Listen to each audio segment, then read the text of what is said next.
past week in West Virginia was an extremely rewarding, gratifying experience. The people we worked with couldn't have been kinder, the work was enjoyable, and its results will leave an impression on Clarence that will last a lifetime. Despite all that, however, I couldn't shake the feeling that it all seemed kind of inconsequential. We were just one house in vast, desolate Appalachia, working for just one person's well-being. On the grand scheme of things, what would it really matter?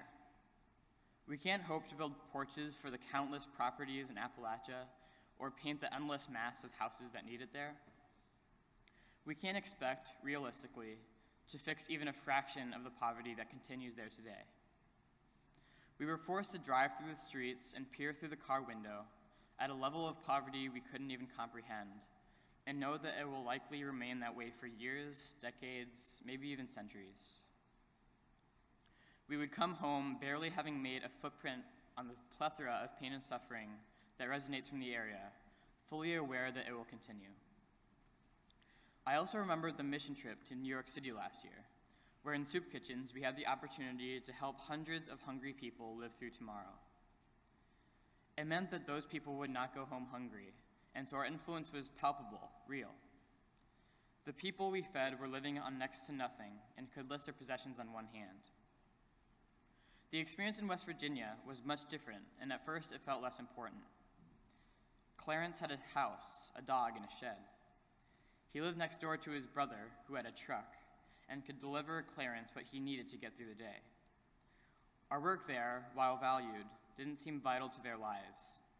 Did they really need their house to look a different color? His current porch physically allowed Clarence to get to his door every day. Does he really need a new one? But then I realized just how ridiculous that sounded. We would never look at our own rotting porch and say, well, I can get to the door, so I don't see a problem. What makes me deserve that porch more than him? Shouldn't it be the other way around? We are already so privileged. Why did I feel as if he didn't need the porch, but if put in the same position, I would?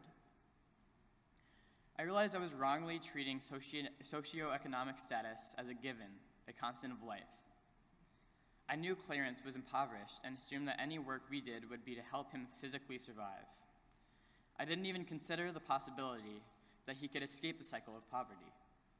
But by doing things like painting his house or building a porch, we gave him the potential to do just that.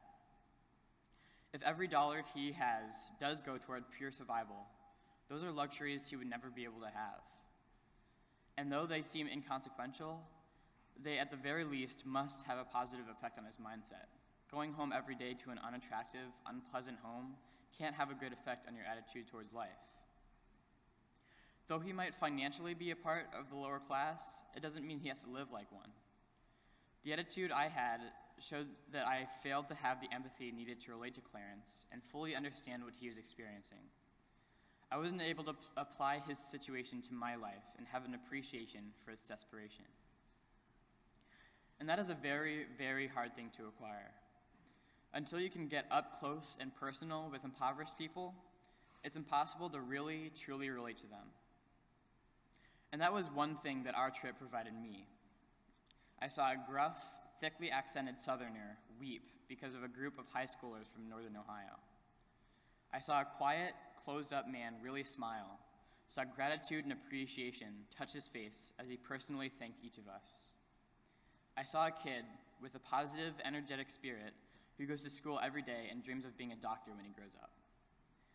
I think it's become kind of a cliche to say that those people aren't different than one of us, but cliche or not, it is an incredibly important thing to understand. Our immediate judgments are clouded by an accent or some rustic clothing.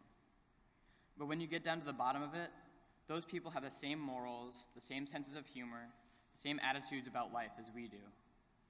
Although there are a few consistencies, those inconsistencies don't prevent them from being human. No, we didn't change the world. We didn't change Appalachia. Didn't even really change the city of Bluefield, West Virginia. But we made a profound, lasting change in the life of one Appalachian man named Clarence. And that's a change worth working for.